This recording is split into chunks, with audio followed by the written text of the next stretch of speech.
কি হলো, কথা নেই বার্তা নেই, আমাকে এভাবে মারছেন কেন? আরে এই বিয়াদব, তুই করেছিসটা কি রে? তুই নাকি সম্মিলিত মোনাজাত না করে মসজিদ থেকে বের হয়ে আসিস।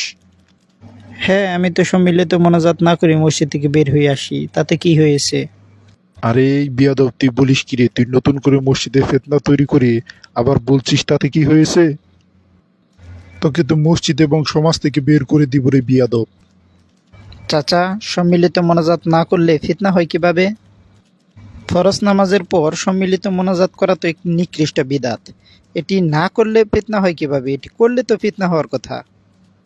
আরে কি বলছিস তুই? ফরজ নামাজের পর সম্মিলিত মোনাজাত করা বিদাত মানে? হ্যাঁ, ফরজ নামাজের পর সম্মিলিত মোনাজাত করা তো বিদাত।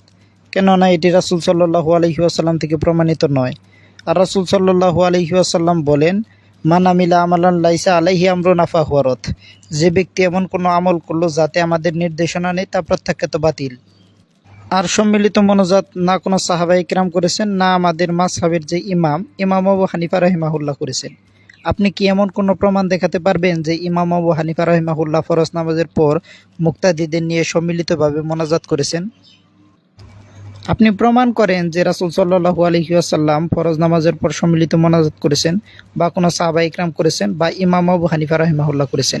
আপনি যদি প্রমাণ করতে পারেন, যদি দলিল দিতে পারেন, তাহলে আমিও ফরজ নামাজের পর সম্মিলিত মোনাজাত করব। তুই কি বলতে চাচ্ছিস? তুই খুব বড় পণ্ডিত হয়ে গেছিস, তাই না? ফরজ নামাজের পর সম্মিলিত মোনাজাত করার যদি দলিল না থাকে, তাহলে আমাদের হুজুররা কেন করে? আর আমাদের বাপদাদারা কেনই বা করে আসছে? আপনার হুজুর কেন করে আপনি তা হুজুরকে জিজ্ঞেস করেন, হুজুরের কাছে দলিল চান। আর আপনার হুজুর বা বাপদাদার কথা অনুযায়ী তো ইসলাম চলবে না। আপনি রাসূল সাল্লাল্লাহু আলাইহি ওয়াসাল্লাম থেকে প্রমাণ করেন, আপনি সাহাবায়ে কেরাম থেকে প্রমাণ করেন। আপনি নিজে তো হানাফি মাযহাবের অনুসারী, তাহলে ইমাম আবু হানিফা রাহিমাহুল্লাহ থেকে প্রমাণ করেন। আর আমি আপনাকে একটা কথা বলি, মনোযোগ দিয়ে শুনুন। মাযহাবি গোঁড়ামি বা বাপদাদার যে গোঁড়ামি রয়েছে, এগুলো বন্ধ করে আমি যে কথাটা বলি এটা মনোযোগ দিয়ে শুনেন।